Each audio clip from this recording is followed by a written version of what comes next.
morning, welcome back to Everyday Struggle. Nadeska, Akademiks, and Wayno here on Complex. Hope you guys had an amazing weekend. My friends, how you doing? I'm doing good. How you feeling, Ak?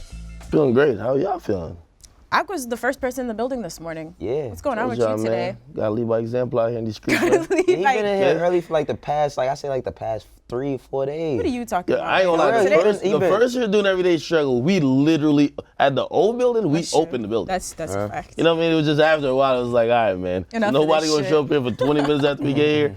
All right, we gonna show you what showing up late is. Counting down until spring break. I want to sleep late. But anyway, we got some amazing music this weekend. 2 Chainz dropped his album Rap or Go to the League. 14 songs A&R'd by LeBron, guest features from Kendrick, Young Thug, Chance the Rapper, Kodak, and more. Now, I think when we talked about this last week, one of you two was a little bit skeptical about LeBron A&R'ing or EPing this project. I would say those concerns were a little unfounded. This seems like a pretty good project.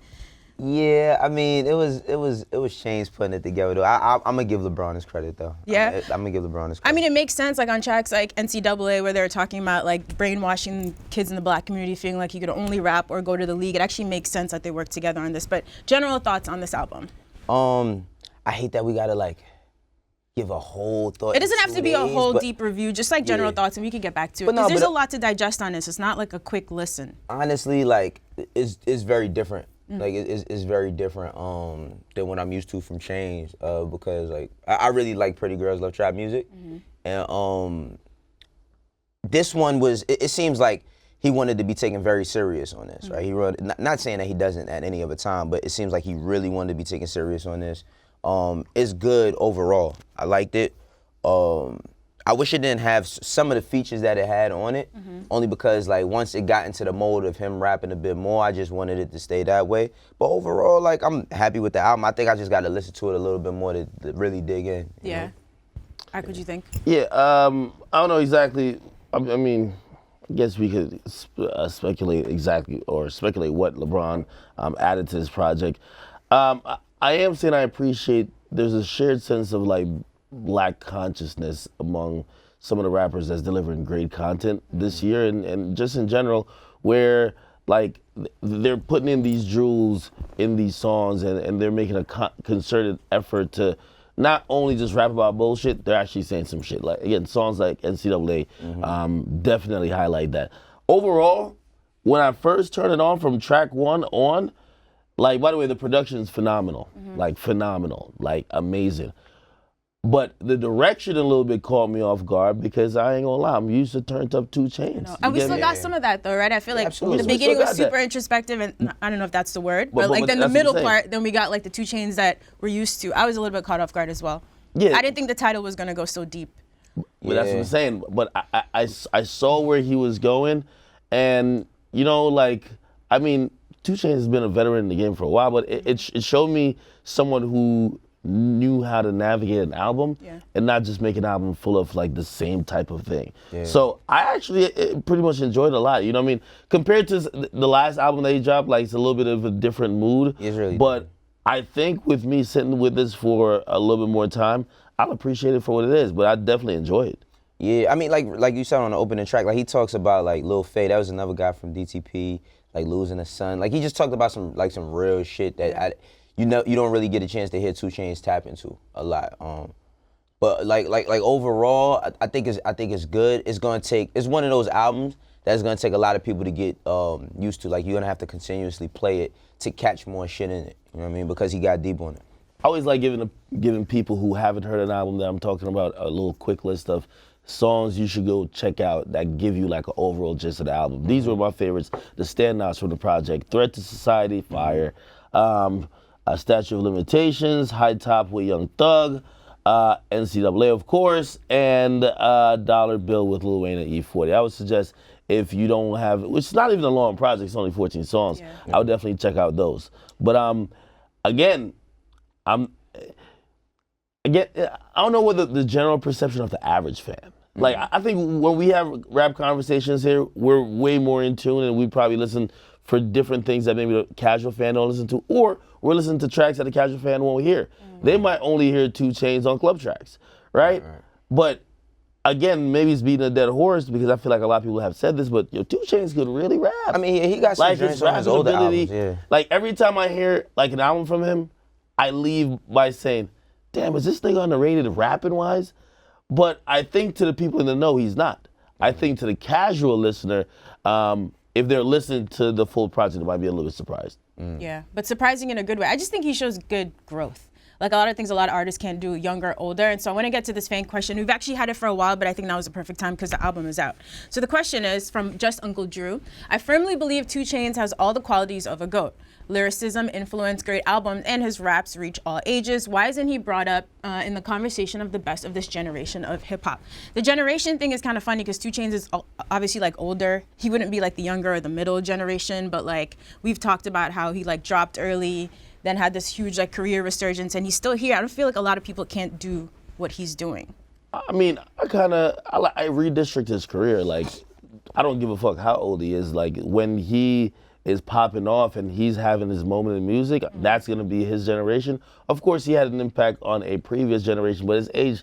That's what I'm saying. Does the generation thing even matter, or is it just one of the greats? Yeah, period? well, I mean, I ain't gonna lie. Y'all know we've been arguing. Me and Wayno, we almost choked each other out on set every time y'all put that goat in a question. So that's throwing me off, number one. But do I think just generationally speaking, from like even in the last 10 years, do I feel like what is it like? Is he underrated, or is he at the top of that class or list? I mean, generationally, I would think he's top 10. Generationally? I just don't know what generation we're all right, so talking about. So the thing is I think the thing with 2 Chainz is people don't know exactly where to put him. Right. Right? Like you don't know exactly where to put him because if you look at he's been visible in hip hop for damn near 20 years. The span is crazy. Yeah, for 20 years, but he didn't start having like, I think people didn't start taking him serious until like the mid 2000s, like later 2000s is when people started taking him serious. So Boats came out 2012. Sorry, I needed to pull up dates because my memory is terrible. 2012, but 2012. that was a long time coming because you still had True Religion, the tapes. Yeah. Like you had all of that stuff that came out like 2010, 11-ish, etc. I think people don't really know where to put him because he never came out with a class specifically. I mean, you've seen him in the background of Ludacris and the whole DTP thing, and when Luda had his era and he was running what he was doing, and then he came out a little bit later, and then people still had to warm up to him. By the time he dropped his album, then it was like a heavy respect, but then at the same time, like music had changed a lot.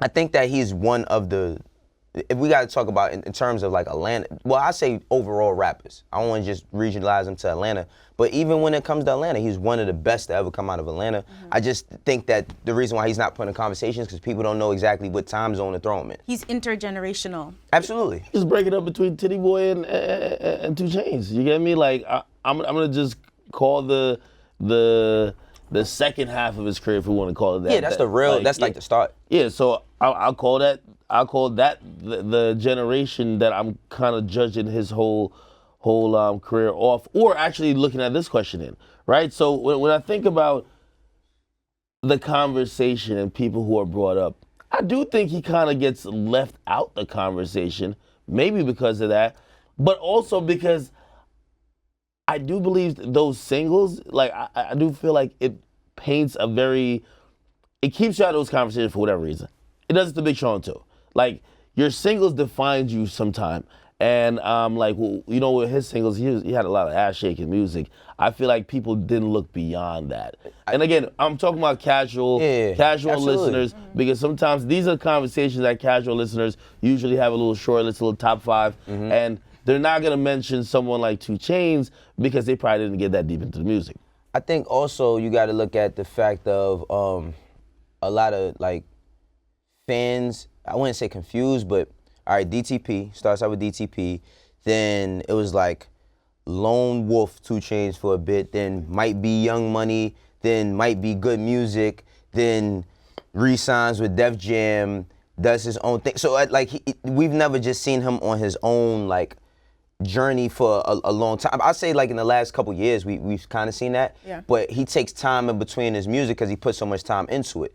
But I think that it's just a bit confusing for the casual fan. Like you said, like he has these type of songs. He's always had songs where he rapped on them, right? But do you guys really feel like it's confusing? It didn't feel like such a sharp left turn that it like caught me off guard a little bit, but not like in a bad way. Especially also knowing his history, like playing college ball and all of that stuff. It actually makes sense. It doesn't feel like forced. Well, I don't think I think that is like how Axe said for the casual listener, like the general overall thought. Now, if you're into hip hop and you know your shit, then you've known that he's been putting out music forever, and especially with the Titty Boy shit early on in his career. I'm talking about like that. I can't remember the name of that DTP album, but they was all wearing white on it. Like he's been always putting out music, but I think that we've seen so many different facets of 2 Chainz. Yeah.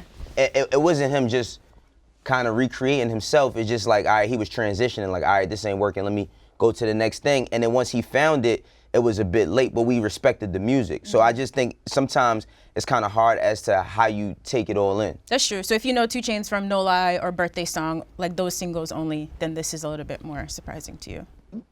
Listen, in retrospect and just thinking about it, maybe the slight that he gets in thinking about the best of the generation, if we think about the best of the artists that are kind of intergenerational, that go from that may have more than one generation, he's definitely gonna be in that. Yeah, I put him in there. I put like a Pusha T in there. I put Fab, of course. You know, Fab, Jadakiss, like dudes who have lasted through like the best times of hip hop and the weirdest times of hip hop and still are respected. He's definitely in there. But I just think overall, like, you know, the GOAT thing is thrown around a lot, but I think overall he's just like should be one of the most respected lyricists and artists like of this generation. You know? Yeah, period. Congrats to 2 Chainz on this album. I think it's one of the best we've gotten of the year so far. Solange also dropped this weekend. Obviously, we're not going to talk about that here, but if you're a Solange fan, go check that out. Go check that out. I like Solange album. Did you listen to it? You're about to do a Solange album review? I absolutely did not listen to Solange. That's exactly what I figured. You know me, I keep in touch with the news, and I heard she bought Black Planet, so I signed up. She did? Yeah. It was part of like the rollout plan, yeah. She has a feature with Gucci Mane on it. Like, she really used Gucci Mane perfectly on that feature. Like, her album is pretty good. She has some songs that throws you off, but it's pretty good. Yeah, I listen to R&B, nigga, of course. He even says it rough, like. He even says it rough. All right, check out the Solange album. I listen to R&B, act like I'm supposed to do this shit. So the Baby also dropped a project. We talked about him last week. He was a fast break artist, but we'll actually get to that album review tomorrow. In the meantime, Akademiks, will you take us through some numbers?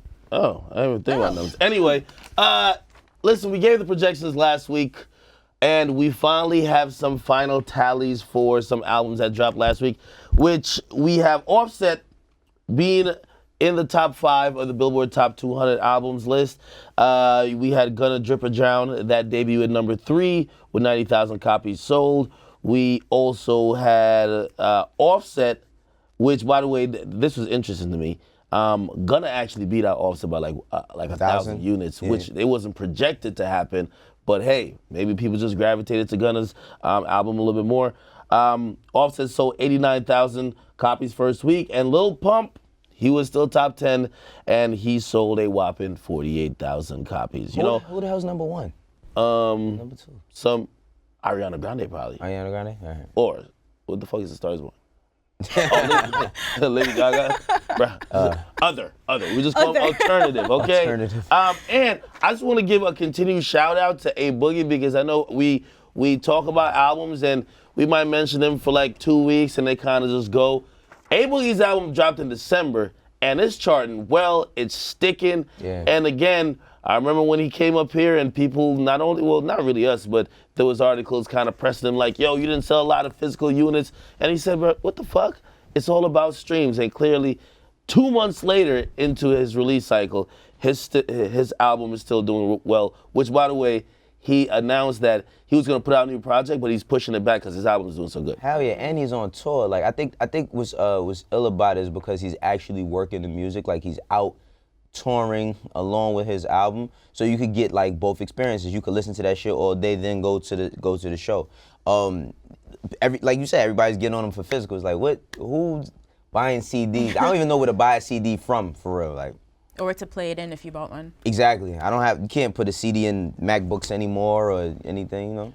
Yeah, by the way, I saw Lil Pump doing a bunch of stunts during the week trying to get his sales up. Looked like it didn't work too much. The projection was 47, they ended up doing 48.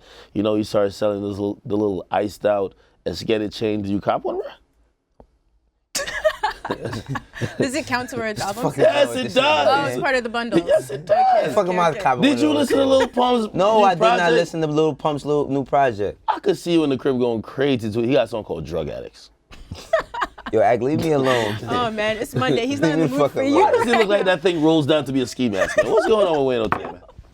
Yo, you Leave got it to alone. stop. This is definitely not a ski mask. This is a hat. I just rolled it up a Guys bit. from Harlem, you should know. See what happens when he it is. shows up early. Yeah, he's like, he Oh, early one talking time. shit. He bothering me and shit. Oh man! All right, so guys, Offset's been on a promo run for Father of Four. This is the most I've heard him talk ever of all time. So he did an interview with Ebro and Rosenberg up at Hot 97, and at some point they got to the conversation about, of course, the influence of the Migos and why older artists should kiss the Migos' feet and thank them. Let's take a look, please. Yeah. If you an older artist, you should be thanking us, kissing our feet. Not just the Migos. I'm not even gonna do that. Just how we turned the culture of music. Number one, hip hop, bro. In life, there's never been hip hop has been the number one genre ever. Now it will be number one. Fast. Streams, how stream is. People listen to that. Listen to hip hop more than any other time.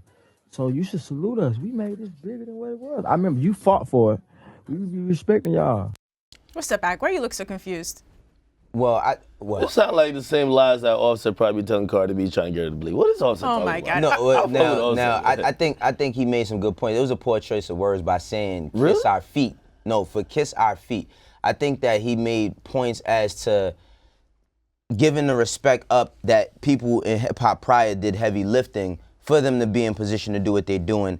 And I think that he should have just went along with more saying appreciate us a bit more as opposed to downing us. Kissing the feet thing, I think he just said that. I was don't think off the that top. I think it was off the top. I don't think he meant anything personal by that. But I do think that the Migos specifically, they should be, I wouldn't say champion, but it should be a little bit more love shown. The difference between like Atlanta and New York is like New York, we take everything super duper personal, like everything super duper personal. I think what the Migos have done has been great because they didn't have to sound like Outkast to be successful, where you have to get held into this traditional sound. Because if we're talking about in terms of hip hop, and Outkast and what they built, and Ludacris and all these different artists from Atlanta, everybody that came after them didn't have to do what they did specifically to be successful. Where New York, we kind of hold that standard like, yo, if you don't rap this certain way, we not supporting it or taking it serious. Yeah.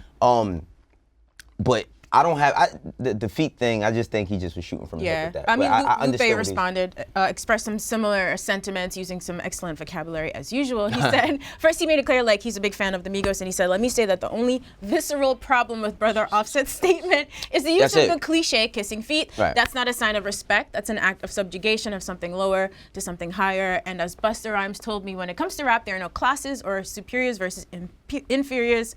We are all a team. Oh man, he should write novels. Lupe. Right, Yo, no, listen to Instagram caption. This is really short and sweet. If you're gonna write that much, make a video. But I will say this. No, on some real shit. Did you But- learn some new words from that? No, because I didn't read it all. I'm just telling you the truth. But anyway, like, I didn't have a problem with the kiss and feet part. Because I get it. It's a term. It wasn't really meant to like disrespect. Yeah. What I did kind of like look, and I was kind of like listening to Offset, the tone of what he was saying.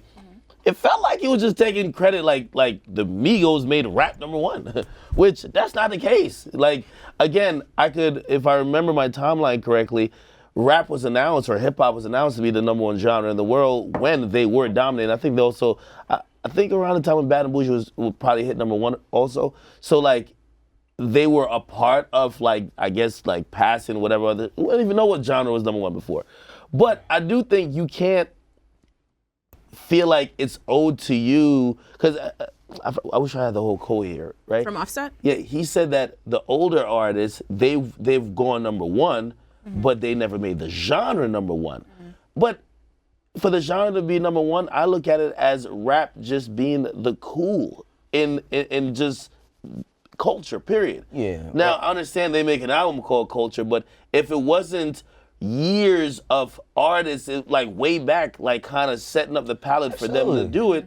So that's my only thing. It felt like he was trying to take a little bit more credit than I'm willing to give him about the Migos making rap #1. Well, I think he did say when he did start the what he was saying, he did say not just the Migos, but the younger artists. But I do get what you're saying. I feel like hip hop culture, not just rap music, but hip hop culture is the most influential cultures, one of the most influential culture amongst all genres of everything.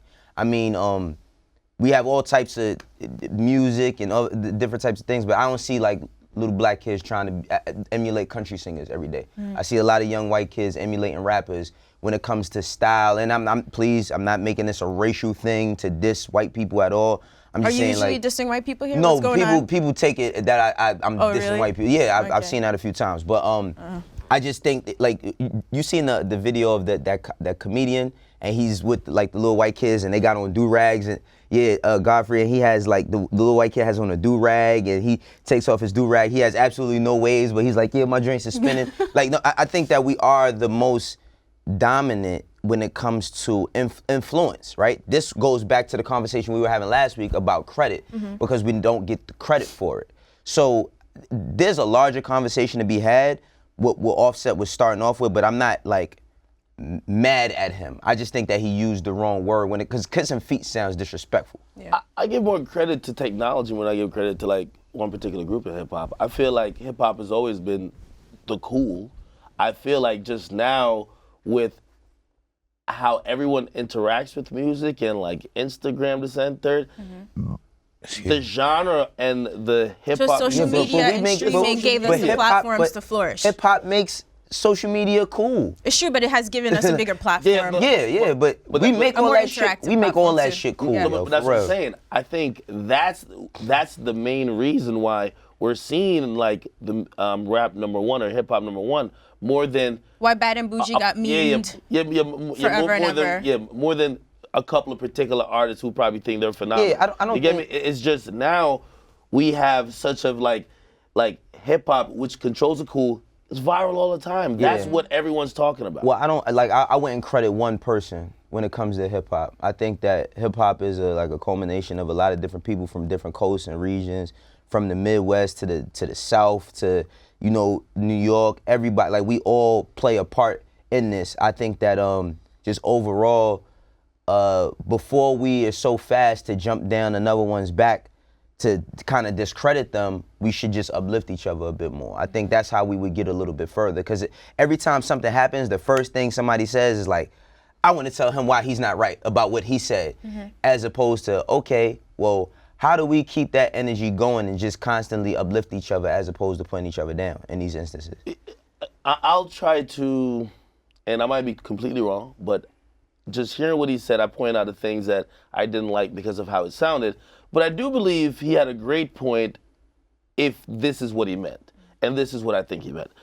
I think he meant, because this is always a constant conversation where you'll hear older artists or people who like music from the 90s or 2000s be like, yo, the new artists ruin hip hop, or they're whack or they're trash. Right. And I think he's like, yo, listen, cool on y'all with whatever opinion about that, but if y'all gonna give that opinion, also give the opinion that, yo, we actually accomplished some shit, which is really dope.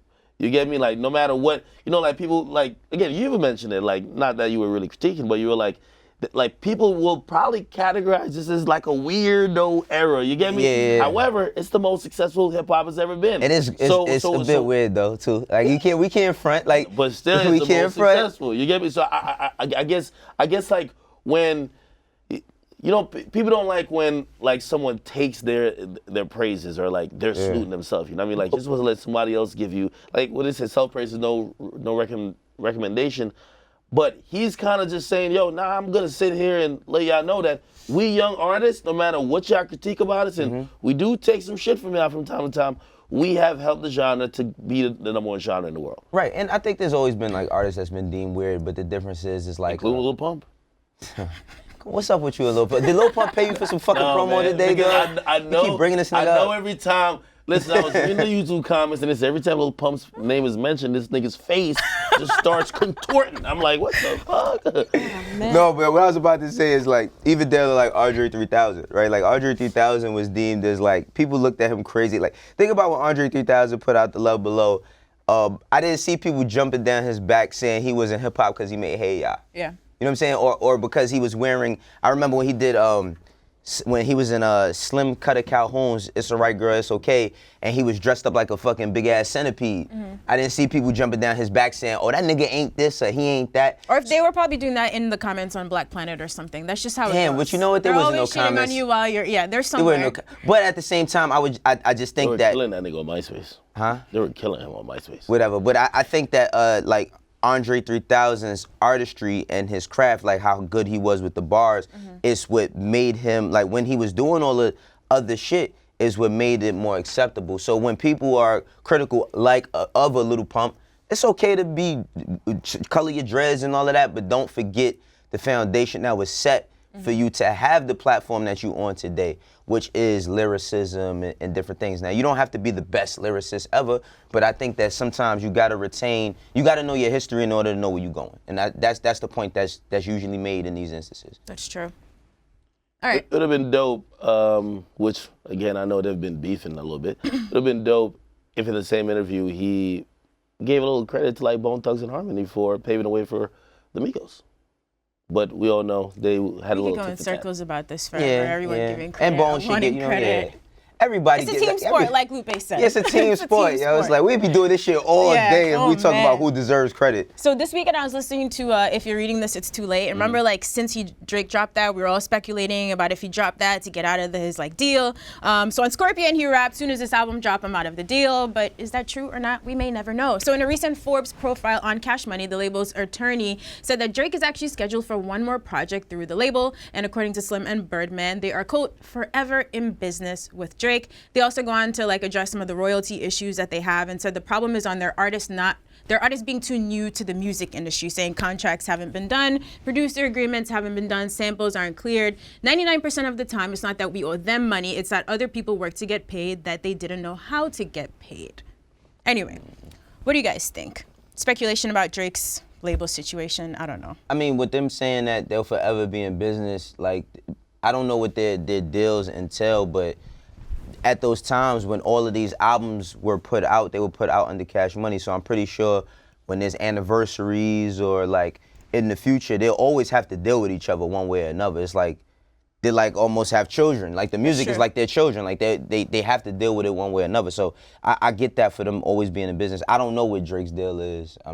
If he is out of his deal or getting out of his deal, I wouldn't be surprised. Like people don't always stay in business forever, contractually tied to each other. So I wouldn't see that being a problem that he's not, a part of Cash Money. I think that he'll always be Cash Money one way or another. That's very true. It's a good point. I mean, we hear rappers, I feel like even on this album, 2 Chainz raps about owning his masters. For someone at the level of Drake, like what kind of business moves are you expecting him from him now on the label end? Well, I can't say about this whole thing where the attorney said he has one more project left. I've heard he has one more project left a couple of times. For like 10 and I've years also now. heard he's renegotiated. So again, as long as you're in a contract, you never know. They could extend it. Who knows? So maybe when Birdman says they're lifelong partners, you never know.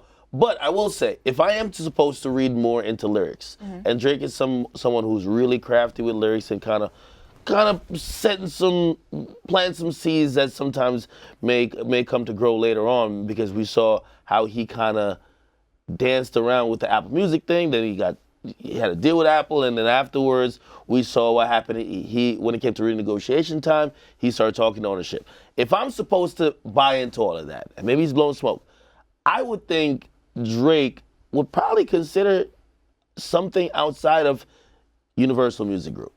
And I don't know if that's necessarily an independent move. I don't know if that's necessarily a move that's just strictly where we've seen Chainz do before with a streaming company. But if, again, I'm just going off of what he's saying when he's rapping consistently saying, I haven't talked to nobody from the label in 2 years. I'm the label. You get me? I just, when I'm done with it, I just get it and I give it to them and it's out.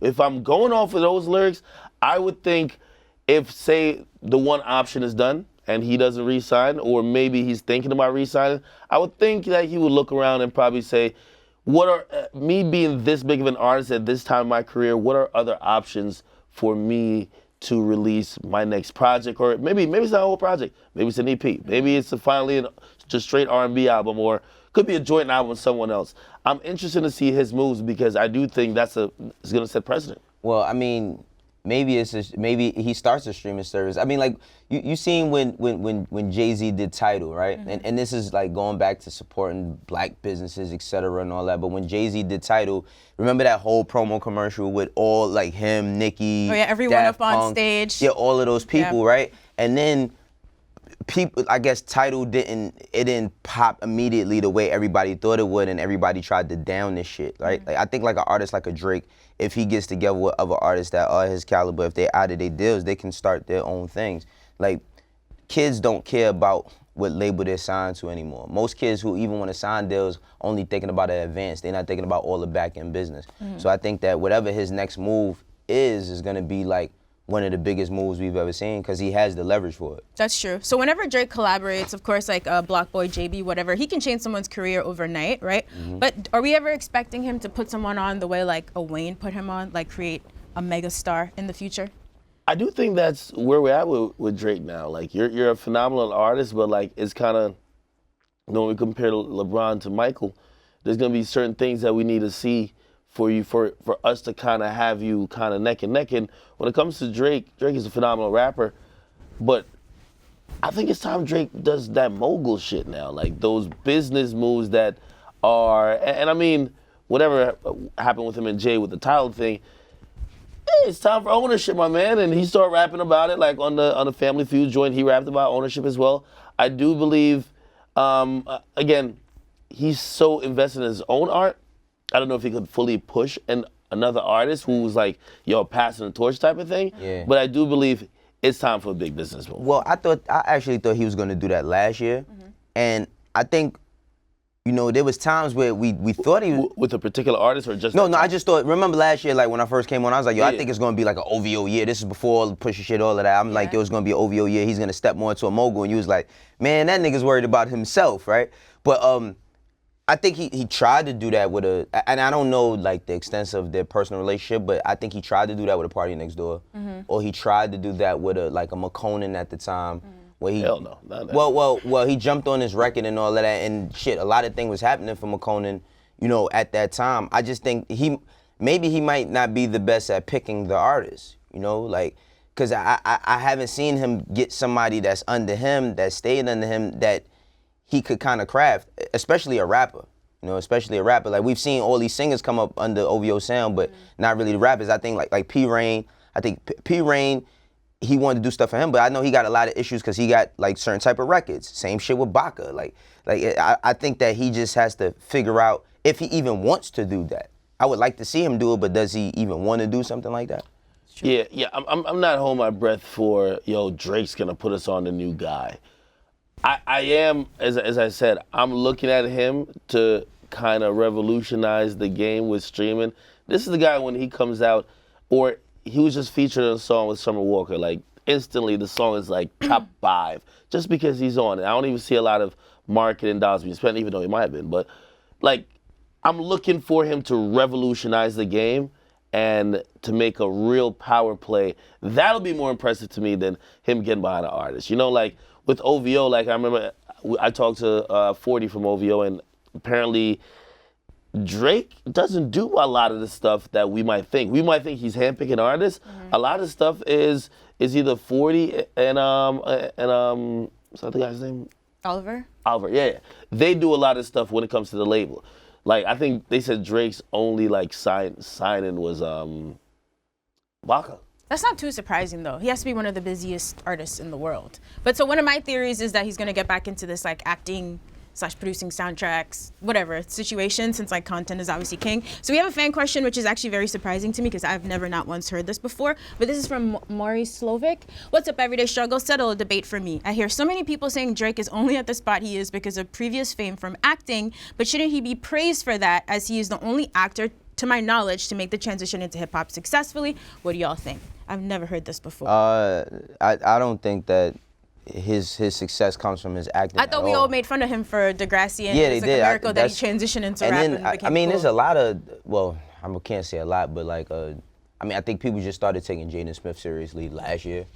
Right? That's a very rare example though, because he's Will Smith's He's kid. Will but yeah, Smith's it's son, like but I usually mean, I'm people go talking about from rap to acting, right? Is he the Yeah. only one who's come from acting to rap? Nah, as I'm far pretty as- sure I look at there's a lot of ton. these rappers like Gambino. actors. They just haven't been on screen. Yeah, Gambino. Thank you, Greg. Yeah. You said what? Oh, sorry. Yeah, I don't know. So we're supposed to settle this debate. I don't know if this is really. I mean, Yeah, it's not I really think a this debate nigga for is me. probably just having this debate with the mirror. Like, who the fuck is saying this? Like, honestly, I think Drake's popularity and success has came from, of course, musical talent, but a relatability that never was really accepted before a Kanye. It was always like you fantasized to be the rapper who was the tough guy, the super in whatever extremes of like life or lifestyle. And Drake came in as a guy who was super vulnerable to women. He was super open with his feelings and seemed pretty regular. And I think after the clowning, because the first couple of years he couldn't stop getting clowned, people just realized like, yo, I kind of like this shit. So that's why I think he's like really popular. I never thought like, yo, it's because of Degrassi. If anything, that's like a little dark spot. They try to put industry plant on Drake. Like, nah, I think like his talent is what really got him over. Like, that's what made people not care about it. Cause I remember the first Mac time. Wiles. Sorry. Mac Wiles, yeah. I remember the first time I put like my little sister on a Drake, and she was like, "That's Jimmy from the." Like, my sister don't really listen to rap music at all. You know what I mean? So when I put her on a Drake, she was like, "That's Jimmy." Like, that's all she kept calling him was Jimmy. So she couldn't believe that he was actually rapping and rapping at the and this is like. Did she say after wheelchair so far Jimmy or just Jimmy? Nah, she's just saying Jimmy. But I attribute Drake's success to his skill. Like, you know, I don't attribute it to like because he acted. It was easier for him to transition because he was trying for a lot of years and really couldn't get in. You know? Also, I give it credit for that marketability factor where, again, he's not a rapper with a million face tattoos. I remember Lil Wayne famously telling the story when Wayne said to him like, yo, I think they were in a studio session and he said, yo, listen, don't even try to rap like me. The great thing about you, which is the reason why I believe in you, is that you're different. You're gonna be everything that I couldn't be because I'm me. And you have to look at that. Dude's pretty clean cut. He fits in everything. He was a global ambassador for an NBA team, right? Hell of a sacrifice by Lil Wayne then, huh? Lil Wayne is pretty selfless. Right. You know what I mean, Drake would have had that nigga writing for him. All right, a couple quick hits before we go. So last week we told you guys that De La Soul, they were re-releasing their first few albums, but Tommy Boy was trying to take something crazy, like 90% of the profits. There's been a lot of backlash since then, and now we have a new quote saying that they're gonna delay the releases because, quote, Tommy Boy has not had the opportunity to sit down together with De La Soul and finalize our negotiations, something we've wanted to do for months. We have decided to postpone the digital release of their catalog. Of course they postponed it. Of course they wanted to have the discussion for months, but they couldn't do it till right now. Yo, the internet is a very powerful place because when they went there, you just seen how everybody was able to jump out and show their support or show their distaste for what they felt Tommy Boy was doing, from execs to like the top artists. And like going back to the conversation we was having earlier about like what Offset was saying, look at the shots that these dudes took for you to be able, because that's a 3-man group as well. You know, the shots that these dudes took in order for like Migos to possibly not get treated the way they were treated back in the 80s, you know. So hip hop is a big team. We all got to play, you know. Sure. Hey, listen, when it comes to business, you gotta get your business right before you put out. I used to think about music in a very simplistic way, like damn, like when like you hear a song that's previewed and it might have a sample, like, I just want it. But you get to realize, like, if the business ain't right, the fuck, it's not coming out. Right. So again, especially when a group is thinking how valuable their catalog is, and you know, I think the public finally understands, like, yo, this is really important. I'm glad that this is being done. We could wait a little bit. Let's get the business right. Yeah. Glad it's De La working Soul out got this way. amazing music. Sure. All right, so one more, and this is why I'm working on my early retirement plan, going to Are you? HGTV. Oh, shit. Yeah, man, rap you too much. Trying to sometimes. Not right now, but like give me another year or something. All right, so last week, 2 men from Florida got into a fight over Tupac at a party. According to Tampa news outlet WFLA, the incident landed one of the men named Thomas S. in jail and the other one in hospital. Police say Thomas admitted that he was allegedly defending himself and punching the victim after the victim tried to hit him during the argument, and then eventually he was arrested for felony battery. Why does it ever have to go this far? Listen, let me tell you something. No Tupac slander will ever. No, be listen, let me tell you something. Well, they was arguing over Tupac, right? Listen, I've seen like best friends want to physically harm each other over Tupac and Biggie debates. Like Tupac and Biggie, Jay-Z and Nas, like I've seen niggas really want to take it to another level for real over their opinion because people is just passionate and like when it gets to a certain point, some lines might get crossed, somebody might got called the fuck nigga or something like that. Always. Then it becomes something else. So for real, then it becomes something else. But yeah, those debates turn crazy. Like, What rapper would you, not saying you would or ever had, but what rapper have you passionately argued over that? Mace. Mace. You Mace. get into a fight over Mace? Listen, when I was in high school and Mace came out and Jay-Z came out, you could not tell me nothing about Mace. I argue with everybody from Brooklyn about Mace over Jay-Z.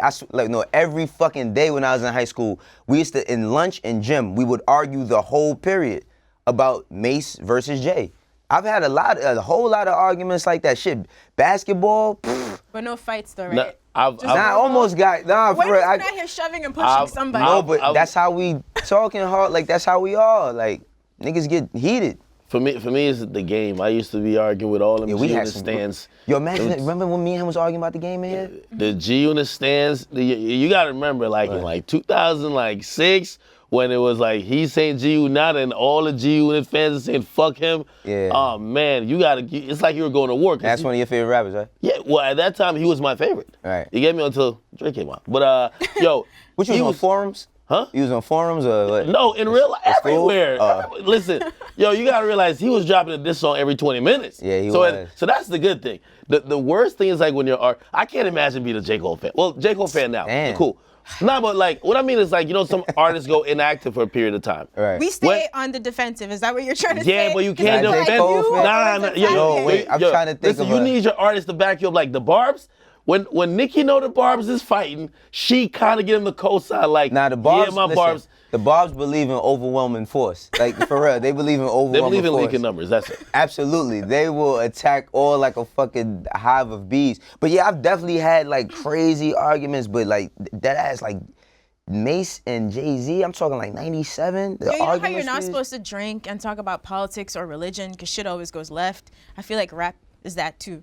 Yeah, but niggas politics, religion, rap. Don't ever talk about it when you're politics, religion, I'm thinking in the barbershop though, like it almost went left. They're sober though. They're sober. No, yeah, but I'm thinking, man, if y'all start fighting up in here before I get my haircut, this is not gonna be good. Yeah. So, who have you got close to? You got wanting to fight or got heated over? I was a girl in high school. I wasn't like trying to physically fight over Not physically rappers. fight, but in recent times, he's right. It's J. Cole. When you're a Cole fan, there's like a long stretch where you're just always having to defend him. Let me tell you something. Cole fans, look, and I'm a Cole fan, but I'm talking about like the Cole Hive. I'm Cole Hive over here. Oh my God. Dollar in the dream. No, I'm gonna tell you, because you know what it used to be like on Twitter too? It used to be the niggas that went to college versus the niggas who didn't. Here we go again. No, I'm dead serious. No, I'm dead serious. They used to, there was a million jokes on how Cole just put you to sleep. That nigga was the audio form of. You know what? We don't have time for this shit today. We gotta go. I don't have time to argue with you about J. Cole. You know we call him Napkin Cole. That's my guy though. All right. Napkin. Anyway, thank you for tuning in to Everyday Struggle. We'll see you guys here tomorrow, 11:30. Man, you wrap the show up mad quick. Yeah, she wrapped that shit up fast as a motherfucker. No Cole slander.